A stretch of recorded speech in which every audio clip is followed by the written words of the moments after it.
If someone had told me as little as 2 years ago that I'd own and operate a bed and breakfast in this tiny burg of a town called Cedar Cove, I would have laughed my head off. But then I never expected to be a widow at the age of 36 either. If I've learned anything, and trust me, life has been filled with several painful lessons, it's that the future doesn't come with a printed guarantee. So here I am in 95-degree heat, stripping beds, scrubbing toilets, and baking cookies. An even greater surprise is that I'm loving it. Well, maybe not the toilet scrubbing part, but just about every other aspect of this new life I have carved out for myself.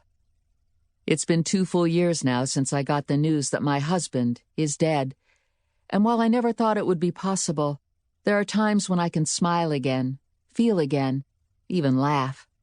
All 3 are surprises.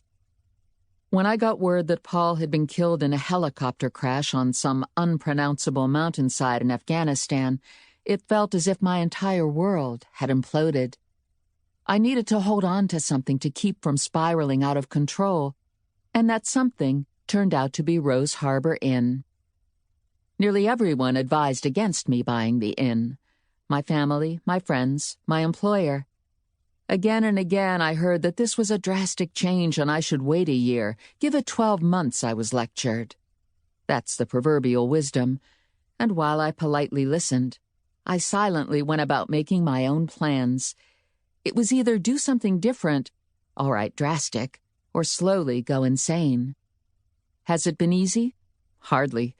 Eking out a living by renting rooms, doing a good majority of the work myself, hasn't helped build up my investment portfolio. I have yet to see a penny in profit, but I'm not going under either. For the most part, I've invested every cent back into the inn.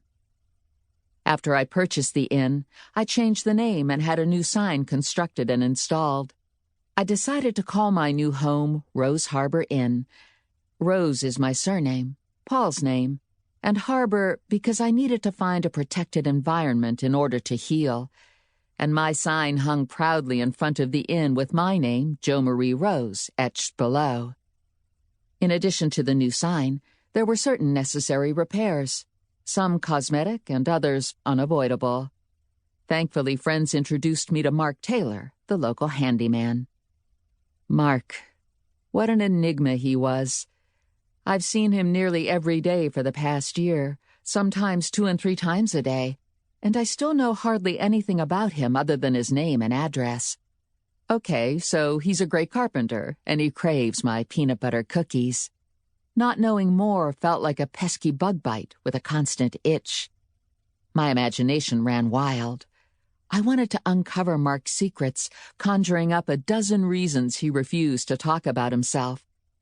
Some of those scenarios were outrageous, and there were a few scary ones lurking in the back of my mind as well. I've been on a mission to pry some small bit of personal information out of him. So far, I've had little to no success. I might as well try chiseling marble with a marshmallow. The man is as tight-lipped as they come. The washing machine beeped, indicating that the cycle had ended. The Hendersons, who'd recently checked out, had been in town visiting their son, who was stationed at the Bremerton Navy base.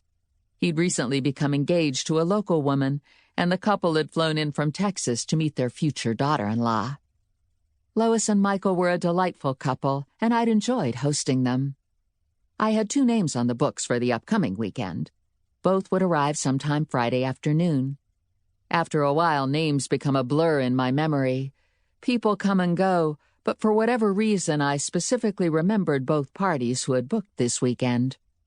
The first was Eleanor Reynolds, and she'd sounded quite proper when we'd first spoken. I'd guesstimated that she was either an accountant or a middle-aged librarian. Since that time, I'd changed my mind. I'd spoken to Ellie twice. She asked that I call her that since our original phone call. Once when she canceled, and then a third time when she rebooked. The woman couldn't seem to make up her mind. Seeing that I hadn't heard from her in the last few weeks, I had to assume she would keep the reservation and arrive sometime this afternoon. By contrast, Maggie Porter had been a breath of fresh air, chatting and happy. This was a getaway weekend she was planning with her husband, Roy. Right before the 4th of July, Maggie's in-laws, who had apparently heard what Maggie was planning, had called and paid for the weekend as an anniversary gift for the young couple. I looked forward to meeting Maggie and her husband. Rover barked, which told me someone was coming up the front walkway. I glanced at my watch, fearing I'd let time get away from me. This happened more frequently than I cared to admit. Rover, my rescue dog and constant companion, raced to the door.